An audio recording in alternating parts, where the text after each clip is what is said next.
Ganjar Pranowo yang saat ini menjabat sebagai gubernur Jawa Tengah diduga menerima $520.000 Amerika. Pada saat itu Ganjar Pranowo perannya disebutkan pada saat itu posisinya adalah sebagai wakil ketua Komisi 2 DPR RI. Dan kita lihat selanjutnya ada lagi yang saat ini menjadi menteri, Yasona Lauli, $80.000 Amerika. Jadi ada partai yang saat ini mengusung Presiden Joko Widodo, ada juga partai yang lain. Jadi multi partai tampaknya ini ya. Kali ini agak kompak yang saya sebutkan tadi ya. Terharu juga kita kali ini agak kompak.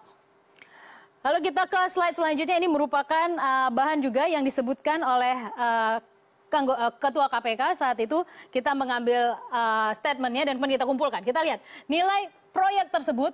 Jadi kalau kerugian negara 2,3 triliun rupiah yang dari anggaran negara itu adalah uang kita, uang rakyat. Kita bayar pajak yang kemudian terakhir itu kalau misalnya mau laporan itu 31 Maret, kemudian diperpanjang sampai 21 April. Itu kan berharapnya, jadi sebenarnya siklus pajak itu ketika kita memberikan tax, kita harus mendapatkan return. Return kita sebagai rakyat itu apa? Yaitu public service yang harusnya bagus. Public service itu harus bagus. Ketika saya bersama Anda semua, kita kan kalau bayar tuh pasti bareng-bareng ya. Kalau misalnya dari perusahaan gitu, kolektif kan. Dan itu harapan ketika itu dikumpulkan, kita bisa dapat jalan aspal yang nggak bergerudul.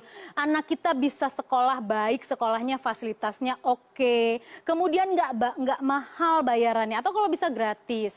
Kemudian begitu juga dengan kesehatan. Kalau kita sakit, kita berharap rumah sakitnya merata di seluruh Indonesia. Kemudian fasilitasnya lengkap, dokternya kredibel.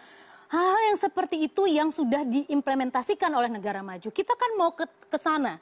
Kita bilang kita ready to take off. Untuk itu, tax itu sangat krusial karena menopang 70% penerima negara. Ketika tax ini kemudian dalam bentuk pendapatan negara misalnya, diselewengkan misalnya dengan APBN, kemudian dialihkan untuk jadi proyek bancakan, itu yang sangat membuat hati kita merasa terkhianati gitu. Itu lebih dari segalanya.